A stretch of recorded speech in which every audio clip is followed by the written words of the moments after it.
রাত গভীর হওয়ার সাথে সাথে সীমান্তে নীরবতাও বৃদ্ধি পায়। যতদূর চোখ যাবে অন্ধকার, একপাশে বিএসএফের ল্যাম্পপোস্টের আলো, তার নিচে দাঁড়িয়ে একদল সৈনিক ডিউটিরত অবস্থায়।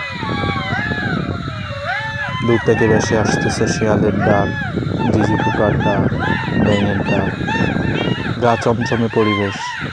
তখন হয়তো বা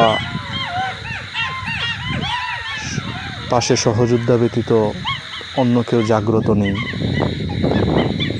টুকটাক চোরাকারবারির আনাগোনা, পাশেই হয়তো বা প্রতিপক্ষের অস্ত্রের সম্মুখে দাঁড়িয়ে একদল সাহসী যোদ্ধা নিজের দেশ রক্ষায় অক্লান্ত পরিশ্রম করে যাচ্ছে।